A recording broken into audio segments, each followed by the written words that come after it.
องกันเฮ้ยยิ้มหน่อยยิ้มหน่อยเอ๊ะ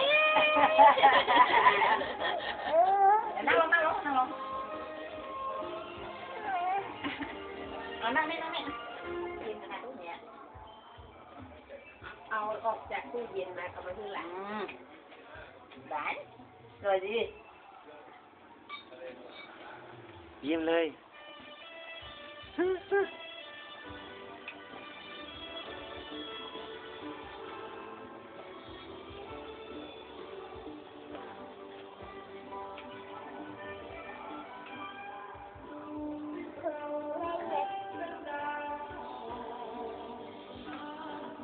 บันทึกวิดีโอ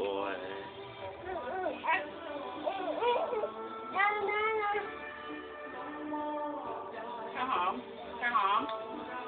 ยิ้มหวานหน่อยไปได้สิอ่ะเอ๊ะเอ๊ะ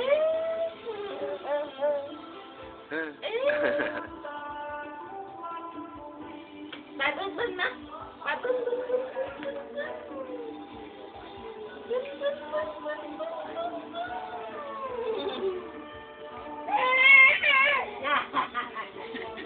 ไก่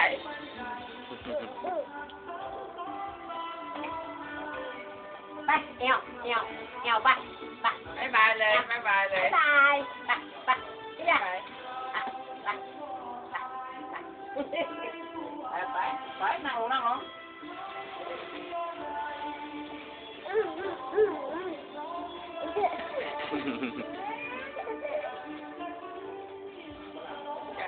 จะเอาไปเที่ยวเลยจะเอาดิเอาไปเที่ยว2 3 อันได้มานะมีไหลไม่ติดได้ไหนน่ะแล้วนี่พี่น้องจะเอาไปทิ้งเหรอนะ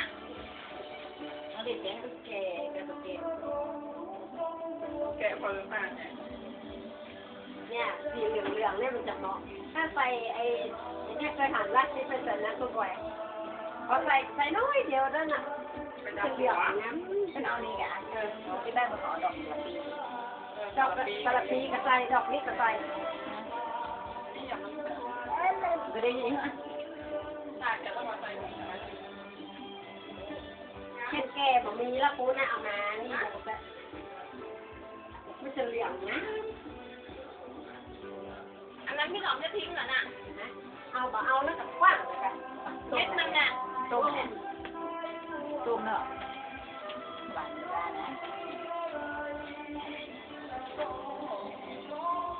ข้าวหอมกินยังฮะกินส้มเนี่ย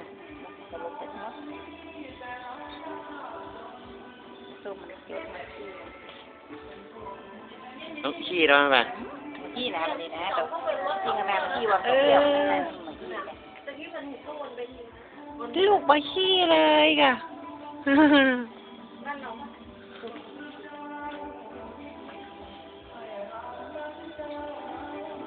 หอมนี่